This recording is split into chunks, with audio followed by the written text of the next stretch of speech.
জুবিন গাৰ্গক সুঁৱৰি কণ্ঠশিল্পী বনশ্ৰী ডেকাৰ কণ্ঠত মুক্তি পালে এটি নতুন গীত কোতে হেৰালা গীতটো মুক্তি দিয়া আছাম টক্সৰ মুখ্য কাৰ্যালয়ত গীতটোৰ মুকলি অনুষ্ঠানত উপস্থিত থাকে মুখ্য পৰিচালন সম্পাদক ৰঞ্জিত শইকীয়া গীতটো সুন্দৰকৈ লিখি উলিয়াইছে হিমাংশু শইকীয়াই মিউজিক কৰিছে ৰাহুল অংকুৰ আৰু সংগীত ব্যৱস্থাপনা কৰিছে অৰিন শ্যামে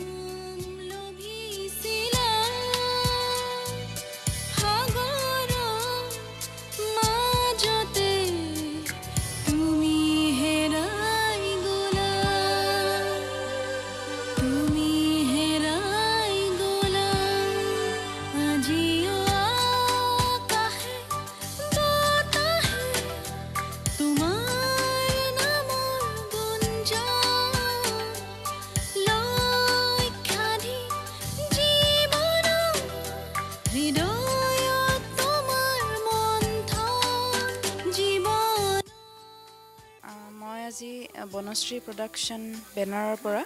কোতে হেৰালা শীৰ্ষক গীত এটি কৰিছোঁ আৰু সেয়েহে এই গীতটি আজি আছাম টক্সৰ জৰিয়তে আনুষ্ঠানিকভাৱে আপোনালোকৰ ওচৰত মুকলি কৰিব আহিছোঁ হয় গীতটি সম্পূৰ্ণৰূপে জুবিন দাক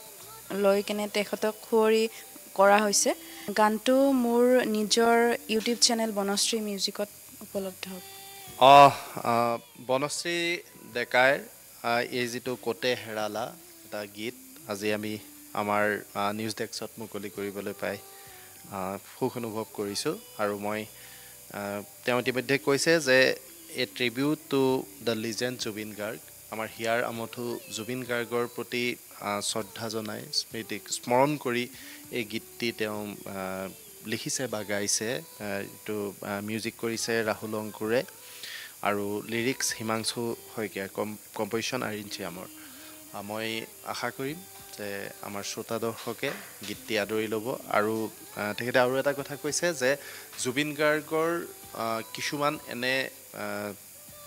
জুবিন গাৰ্গে বিচৰণ কৰা সময়ৰ তেওঁ কিছুমান ফটোগ্ৰাফ বা এটা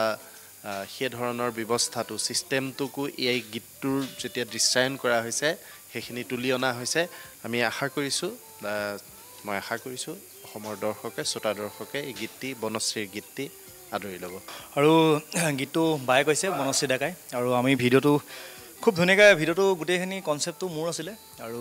মই সেই দাদাৰ সেই কাহিলীৰ পৰা ঘৰখন অকণমান দেখাব চেষ্টা কৰিছোঁ আৰু দাদাৰ যোনখিনি আমি নিজে মানে খাৰঘূলি দেখাব চেষ্টা কৰিছোঁ তাত আৰু পিছত মন যায় লাগি আছে